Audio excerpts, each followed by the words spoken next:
Pandemonium reigns.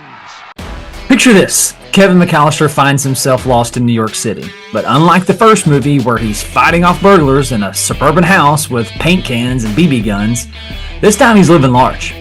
He's got his dad's credit card, he's got a penthouse suite at the Plaza Hotel, room service on speed dial, and the entire city as his playground. He didn't earn any of this. He's stumbled into it, and it's all right there for the taking. This is the same thing with Joey Aguilar. This team is fresh off, competing in the playoffs. Yes, I know that we were bounced in the first round because we ran into the monster that was Ohio State.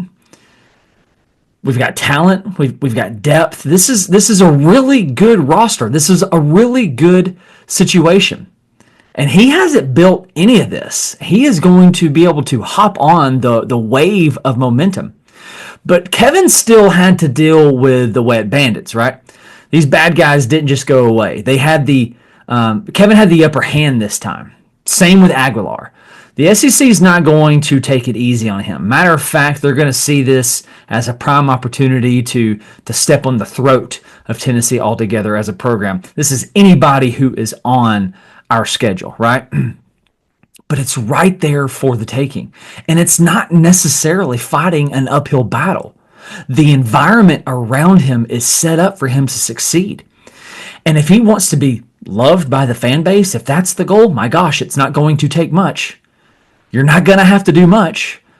Just go out and compete. Be excited to be a Tennessee Volunteer. Dedicate yourself to this football program.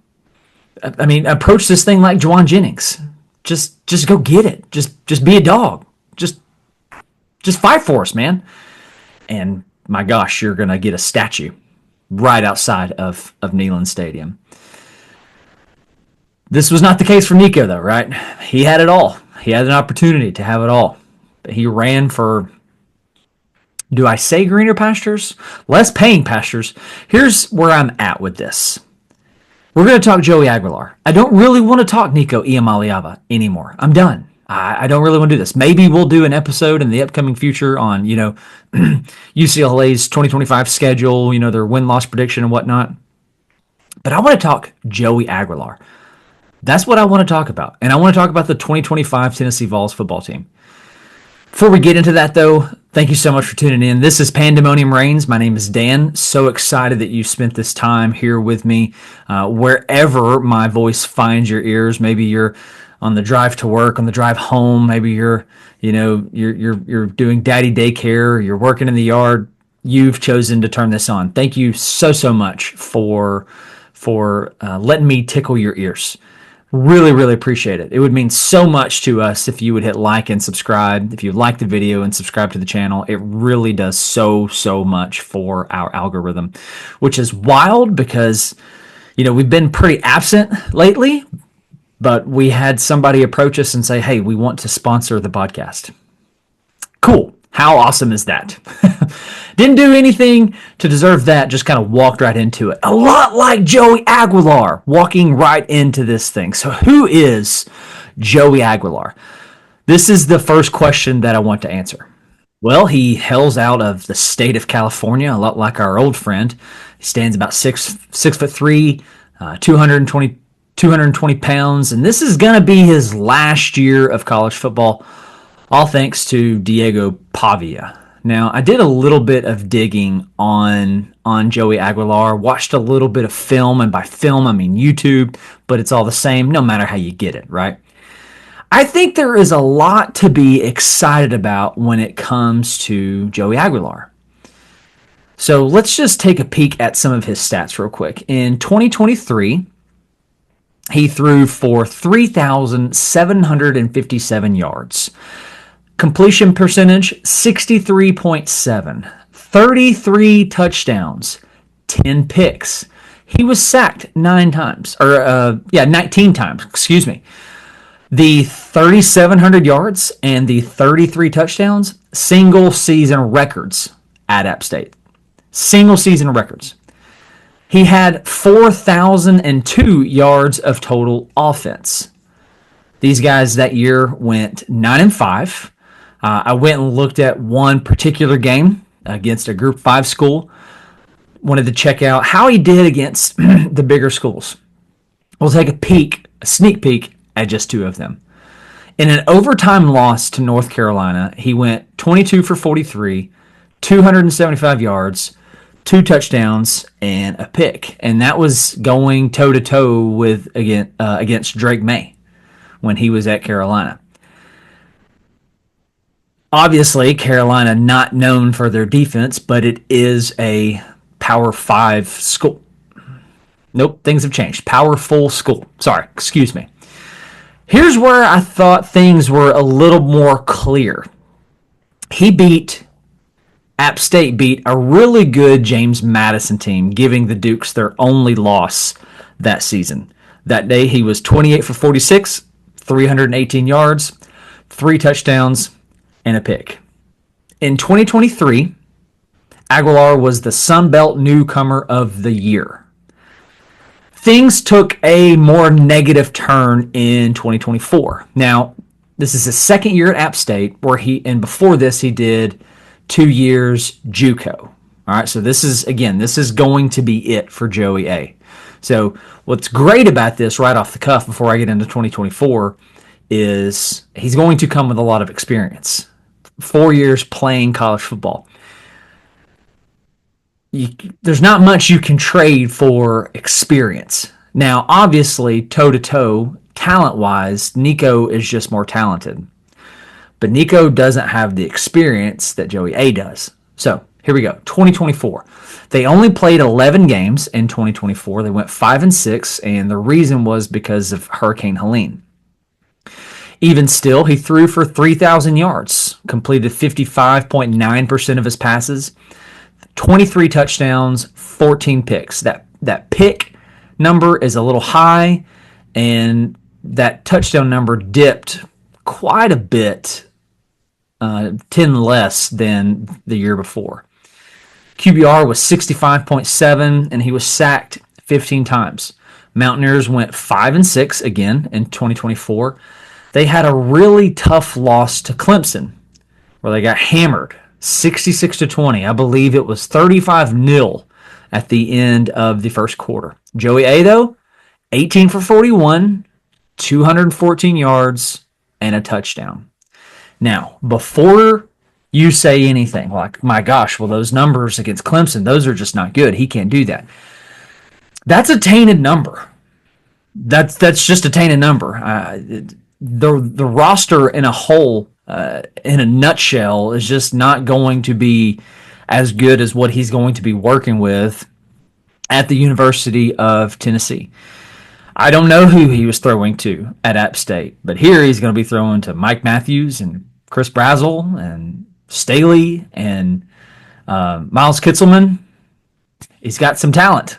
And toe for toe, it's a better offensive line than App State, but obviously the competition is going to be greater across the board. So after watching some highlights, here's the first thing that I noticed. The guy's a gambler. He's going to take some risks. He's not afraid to give his guy a chance at the shot of the ball. So he's going to throw some picks. It's going to happen. So don't be surprised when he puts the ball in the hands of the defender. It's going to happen. Hopefully Heupel can, coach him through that and get those numbers down. But he's also going to complete a lot of passes. One thing that I noticed through the bit of film that I watched on him, it's funny saying film when I just YouTubed it, but I did quite a bit. Footwork was pretty dang consistent. Anytime his passes were inaccurate, he was rushed and his footwork was off. But he was pretty good about stepping into his throw or not throwing off of his back foot. And when he wanted to hum it in, he absolutely could. He's got an arm. I am not making a comparison, but he's got a bit of a Johnny Manziel to him, meaning he likes to take the risks. He can run around the yard. He can keep plays alive. So just some comparisons there, not saying, he is a mirror match of Johnny Manziel. That's not what I'm saying at all. So according to Pro Football Focus, Aguilar led the Sun Belt in 2024 with 26 passes that graded out as big-time throws. So no other Sun Belt quarterback even had 20 such passes last season. So his big-time throw rate of 6.2% is also well above average. He also had an impressive average depth of target of 11.7 yards last season. And this is again per Pro Football Focus, PFF. So that led all Sun Belt quarterbacks who attempted at least 200 passes in 2024. Okay, so a lot of upside, a lot of things to look forward to with a guy like Joey. But keep in mind, he's a gunslinger. He's a gunslinger. He's going to put the ball in harm's way. He's going to have to be coached otherwise. He, according to PFF, he posted a 5.4% turnover-worthy play rate, which ranked third worst amongst Sun Belt quarterbacks, all right, with at least 200 pass attempts, all right? So just a couple of other things of note very quickly is I think he throws really well on the run, and his deep ball is really pretty. And the great thing about being in a Josh Heupel offense is Heupel is going to be able to dial it up where he gets the guys open. All Q has to do is just get it to him. And this was a part of the frustration that we all experienced as Vol fans with Iamaleava last year. Florida, Bama, what are some of the other ones? Kentucky, where it was there and he just didn't hit it. He overthrew it. I remember referencing him with a buddy of mine at the Kentucky game as Overthrow Joe. Like, what are we doing here? Looking like 2021 Joe Milton. But it's all you got to do at this point. And I think he throws a great deep ball. And he's going to be throwing to a greater talent, but he's also going to be going up against a greater competition. Can he hit the deep ball? Can he hit the receiver when it's there? All right. I found something extremely funny going into preparing for this episode, and it's the latest Heisman odds. Again, I told you I don't want to talk about Nico too much, but this is just too funny. Heisman odds per On3 shared this, so I'm not sure what they're looking at here, but Nico sitting at plus 8,000 and Joey sitting at plus 4,500. What world are we living in?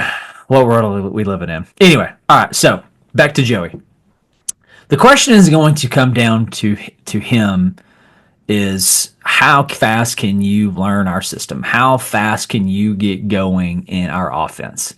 If he can get a hold of this thing and we can do some things where we can start running tempo and we can lean on the run like we have since Heupel has been here, and we can lean on a really good defense, maybe not as good as that 2024 unit, but still a really good defense with names like Arian Carter and Jeremiah Thielander and Turrentine and Bryson Eason and Josephs. I mean, we're still going to be really good.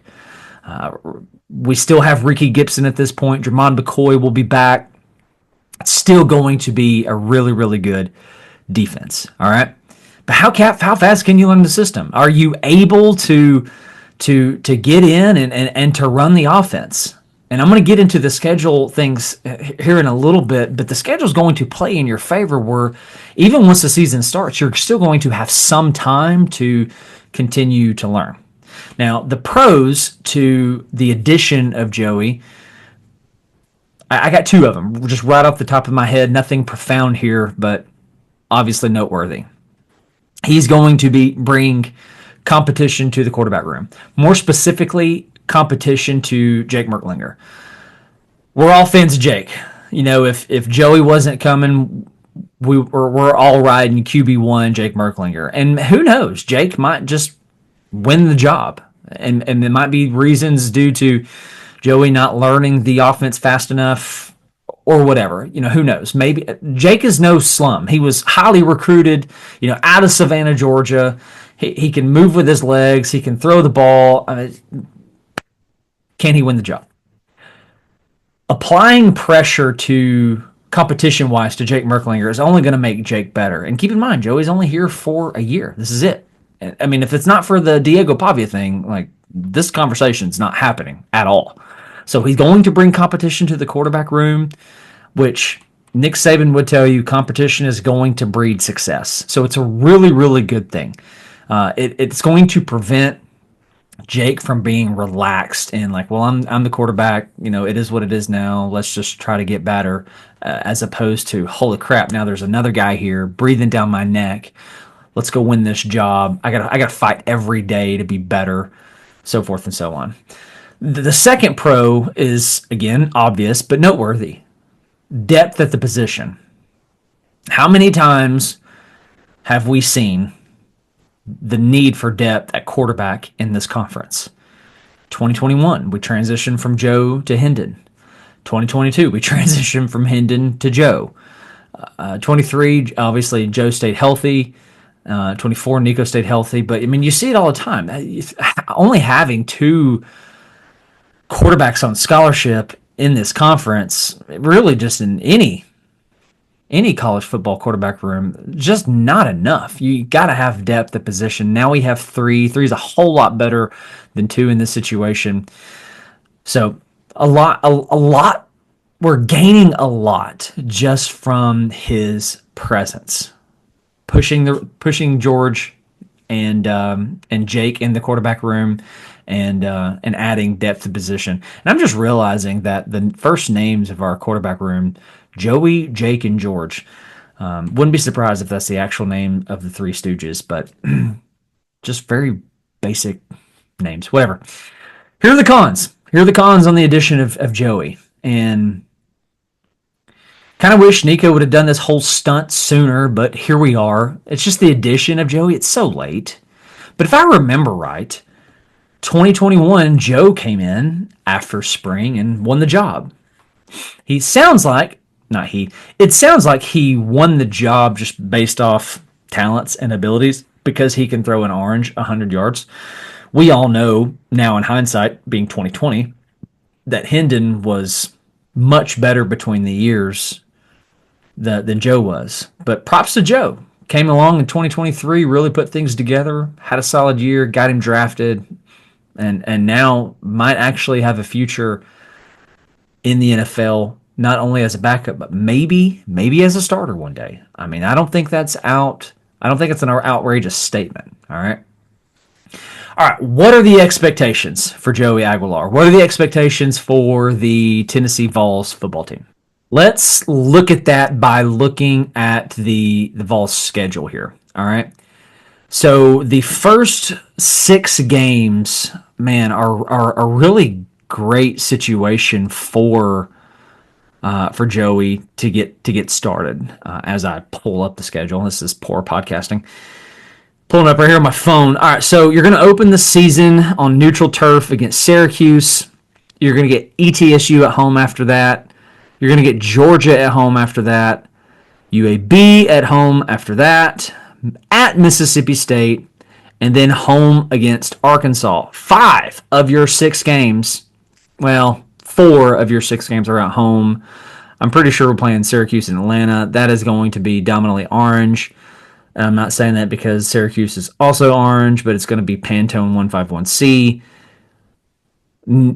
Knoxville is a whole lot closer to Atlanta than upstate New York. I expect Atlanta to be clad in orange, if you know what I'm saying. Let's break this down just a little bit. So we're going to open the season August 30th. So the downside to that is not a lot of time. Not a lot of time. In an offense you've never really worked with. You've got no familiarity with.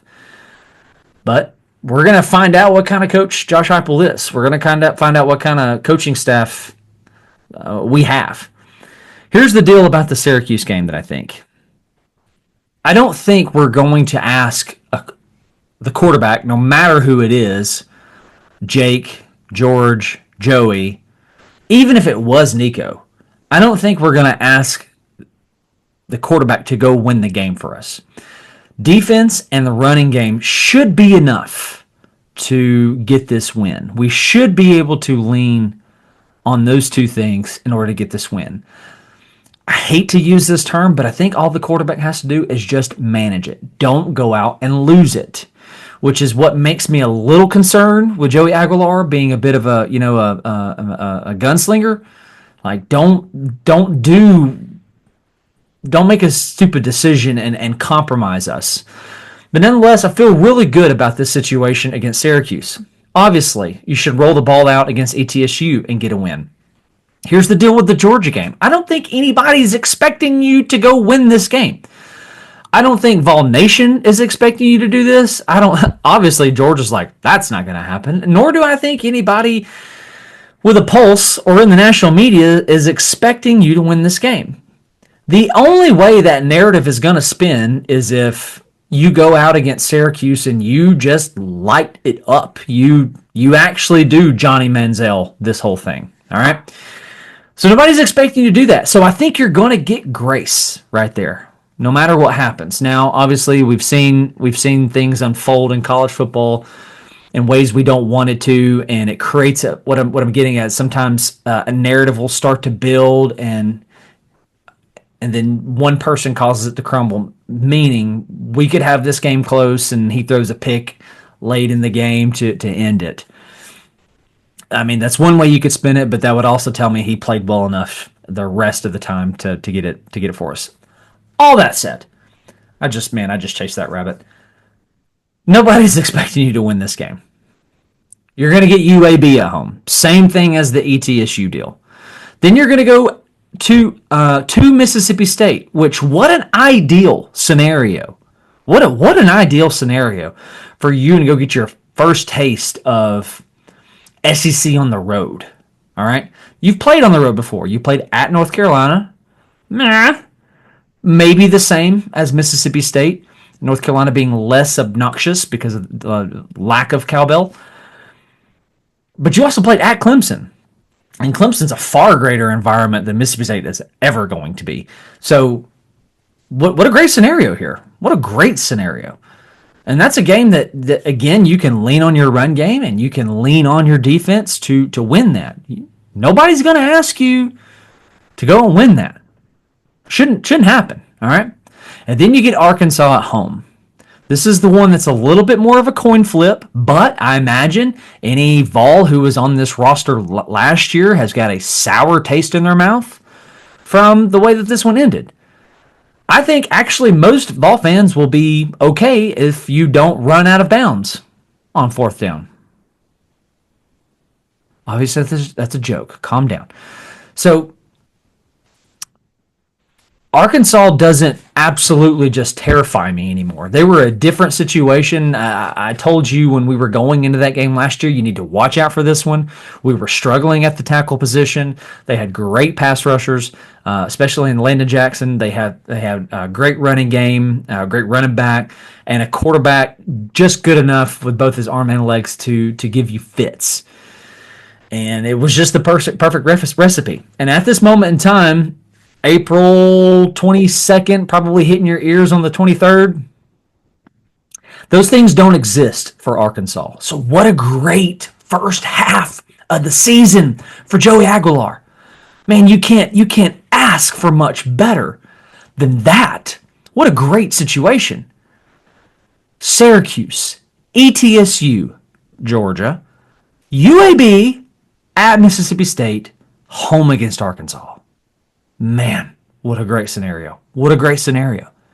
But then you have the back half of the season, which is entirely different. But by this point, you're way more familiar with the offense, way more familiar with the rest of your team. You've got way more chemistry. Yes, you're a little bit more dinged up, but you've got a lot more things going for you at this point than you did on August 30th when you're getting ready to kick off against Syracuse. Let's look at the back half. At Alabama, at Kentucky, home against Oklahoma, home against New Mexico State, at Florida, home against Vanderbilt. When I consider the back half, going in and winning in Tuscaloosa and winning in Gainesville, going to be extremely difficult. And just depending on what has happened thus far, Are we actually expecting you to go in and win that game for us in Tuscaloosa and in Gainesville? Now, obviously, fans are going to be hungry for this. Hungry to go into enemy territory for the love of heaven and get a win. We just haven't done this under Heupel. We haven't done it. And you've got to get Florida while they're still starting to come back. And you've got to get Bama while they are, because how much longer is this going to be? I would love for you to split those. I think that's the most realistic thing. 0-2 in those two are not going to surprise me. Splitting that is a great situation, but here's what you can't do. Can't lose to Kentucky, can't lose to New Mexico State, and you cannot lose to Vanderbilt. A loss to Oklahoma at home would suck. But I do think that Oklahoma, at this moment in time, is different than, say, your Mississippi States, your Arkansas, and your Syracuses. We're going to need probably a little bit more out of you than just relying on defense and just relying on the rushing attack. And this is assuming that regarding the rushing attack, I do think it's going to be good. This is assuming it's going to be good. I don't think it's going to be Dylan Sampson good. It's obviously going to be running back by committee. But we've had some bruised backs in our stable for a while now, so they're going to have to be healthy, and then we're talking about the second half of the season at this point. All that to say, against Oklahoma, bit of a coin flip for me. I like it, obviously, that it's at home. Heupel, of course, doesn't want to lose that one. If I'm picking anybody on April 22nd, 2025, Tennessee, Oklahoma, I'm going to take us. It's at home. But you've got to like what Oklahoma has done with John Mateer and the addition of Jaden Ott. All right. So, winding this thing down, we're going to get a really good glimpse. We're going to get a really good preview of how good of a coach Josh Heupel is. What kind of quarterback whisperer Josh Heupel is. What kind of leader Josh Heupel is. How good is he? This is going to be very telling, this 2025 season. Don't put stock in what you see against Syracuse, what you see even against ETSU and Georgia. You probably need to start gauging it against something like Kentucky. Would love to see us go 5-1 to start the season. And then, I think a great realistic situation is splitting Alabama and Kentucky on the back half, getting a win at home against Oklahoma, and then beating the should-haves against New Mexico State, Vanderbilt, and Kentucky. Don't lose those games. Joey Aguilar, my man, you have an opportunity. What an opportunity to have, I'm being drastic here, but to have your statue up outside of Neyland Stadium. This fan base loves guys like Juwan Jennings. Loves Juwan Jennings. You know why? Because Juwan Jennings loves the University of Tennessee. And if you will come in, and if you will love us, we will adore you. We will absolutely love you. We expect you to make mistakes, but we expect you to give your all. We expect you to give your all.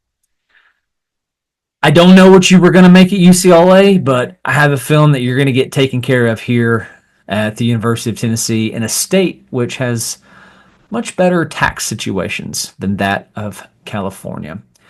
My man, you've got an incredible opportunity. Fans, thank you so much for tuning in and listening and hanging out with me. Really, really appreciate it. Again, would really appreciate it if you hit like on this video. If you subscribe to the channel, it would mean so much to me and my man Mike as we continue just to talk about it. Still trying to find our place in this whole thing. Obviously, we're not the ones to break news to you or break down film or anything like that, but I would like to think that we're offering you a pretty sound opinion on the state of everything Tennessee football. Hey, I love you guys. I hope you have a wonderful day and a wonderful week. Happy Easter. God bless, and go Vols.